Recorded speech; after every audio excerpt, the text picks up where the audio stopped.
Tomato দিয়ে মুরগির মাংস খুব সাধারণ একটা রেসিপি, কিন্তু খেতে অসাধারণ লাগে। আজকে সেই রেসিপিটা আপনাদের সাথে শেয়ার করতেছি। হ্যালো এভরিওয়ান, কেমন আছেন সবাই?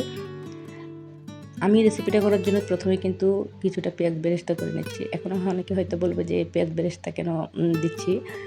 এটা তো টমেটো দিয়ে মুরগির মাংস। আসলে কি, আমার কাছে মনে হয় যে পেঁয়াজ বেরেস্তা দিলে তরকারি কালারটা খুব সুন্দর হয়। আর হলো পেঁয়াজ বেরেস্তার যে একটা ফ্লেভার, এটা কিন্তু তরকারিটাকে আরেকটু বেশি ফ্লেভারফুল করে তোলে। তো এই জন্য আমি পেঁয়াজ বেরেস্তাটা করে নিলাম। এখন সেই তেলেই কিন্তু আমি কিছুটা পেঁয়াজ কুচি দিয়ে দিয়েছি। দিয়ে আমি সাথে গোটা গরম মশলা দিয়ে দিলাম। গোটা গরম মশলার মধ্যে দিয়েছি এলাচ, দারুচিনি, লবঙ্গ আর তেজপাতা। দিয়ে একটু লবণ দিব। দিয়ে পেঁয়াজটা একটু ভাজা ভাজা করে নেব।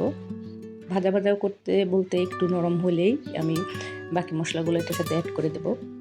তো এখানে যে মুরগির মাংসটা রান্না করতেছি, এটা খুব সাধারণ এবং সিম্পল ঘরোয়া একটা রান্না, কিন্তু খেতে ভালো লাগে। তো আমি এই জন্যই আপনাদের সাথে শেয়ার করলাম। অনেকে এইভাবে খায়। কারা কারা খান তারা অবশ্যই কিন্তু একটু কমেন্ট করে জানাবেন যে টমেটো দিয়ে মুরগির মাংস কারা কারা খান। আমার পেঁয়াজটা যখন একটু নরম হয়ে আসছে, তার মধ্যে আমি 3টে মিডিয়াম সাইজের টমেটো কুচি করে দিয়ে দিয়েছি। একদম লাল দেখে যে টমেটোগুলো, ওগুলো আমি বেছে এটার মধ্যে দিয়েছি। এতেই কিন্তু তরকারির কালারটা আরও বেশি সুন্দর আসে। আপনারা কিন্তু টমেটো দেওয়ার সাথে সাথে দেখতে পাচ্ছেন যে একদম কালার অনেকটাই লাল লাল হয়ে গেছে। তো টমেটোটা যখন একটু মোটামুটি সেদ্ধ হয়ে আসছে, তার মধ্যে আমি আদা বাটা, রসুন বাটা আর দিয়ে দিলাম একটু কাঁচামরিচ বাটা। সবটাই কিন্তু আমি পরিমাণ মতো দিয়েছি।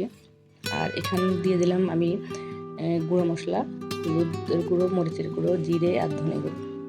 এটাতে কিন্তু তেমন আমি বাড়তি কোনো মশলা ব্যবহার করতেছি না। আমার ঘরে রেগুলার যেই রান্না করি ওই রকম মশলাই আমি ব্যবহার করতেছি।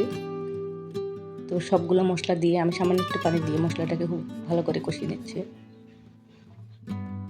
মশলাটা আমি ততক্ষণ পর্যন্ত কষাবো যতক্ষণ পর্যন্ত না এটার তেলটা ছেড়ে আসছে। আর মশলা কষানোটা দেখেই আপনারা বুঝতে পারতেছেন যে এই কালারটা কতটা সুন্দর আসছে। এরপর আমি এখানে মুরগি দিয়ে দিলাম। আমার এখানে মিডিয়াম সাইজের 2টো মুরগি আমি ব্যবহার করতেছি। এগুলোকে কি মুরগি জানি বলে, সোনালি মুরগি বলে। যাই হোক, আপনারা কি মুরগি বলেন সেটা অবশ্যই জানাবেন। এগুলো অনেকটা দেশি মুরগির মতো, কিন্তু অতটা দেশি মুরগির মতো অতটা মজা লাগে না। যার জন্য এই ধরনের রান্নাগুলো করতে আমরা বিভিন্ন রকম পদ্ধতি অবলম্বন করি, যাতে তরকারিটা টেস্ট আসে। এখন কিন্তু আসলে সব কিছুই দেখা যায় মানে চাষ করা বা ফার্মের এই ধরনের জিনিস। তো এই জন্যই কিন্তু আমরা রান্না করার সময় বিভিন্ন রকমভাবে এটাকে মানে সুস্বাদু করে তোলার জন্য পদ্ধতিটা অবলম্বন করি আর কি। যাই হোক, আমি এই মশলার সাথে মাংসটা খুব ভালো করে কষিয়ে নিচ্ছি। এখন আমি যে পেঁয়াজ বেরেস্তাটা করে নিলাম, সেটা আমি হাত দিয়ে একটু ভালো করে গুঁড়ো করে নিচ্ছি। এটা খুব মশমশে হয়ে গেছে, গুঁড়ো করে আমি মাংসের সাথে দিয়ে দিচ্ছি।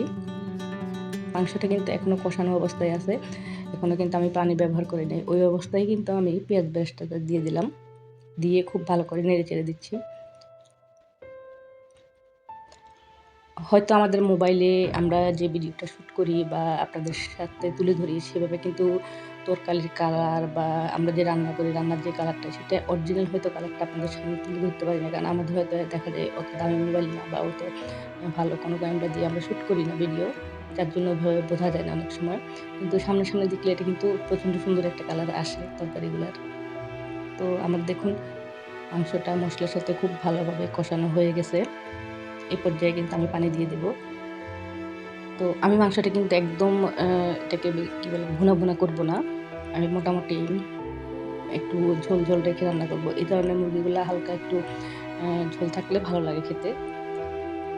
তো আমি এই জন্য পরিমাণ মতো পানিটা দিয়ে দিলাম। আমি এখানে বড় কাপে 3 কাপের মতো পানি ব্যবহার করেছি। এখন আমি যে ঢাকনা দিয়ে মাংসটা সিদ্ধ হয়ে রান্না হওয়া পর্যন্ত অপেক্ষা করবো। একদম নামানোর 10-15 মিনিট আগে আমি এখানে কিছুটা গুঁড়ো গরম মশলা ব্যবহার করতেছি। এটা আমার বাসায় তৈরি করা গুঁড়ো গরম মশলা।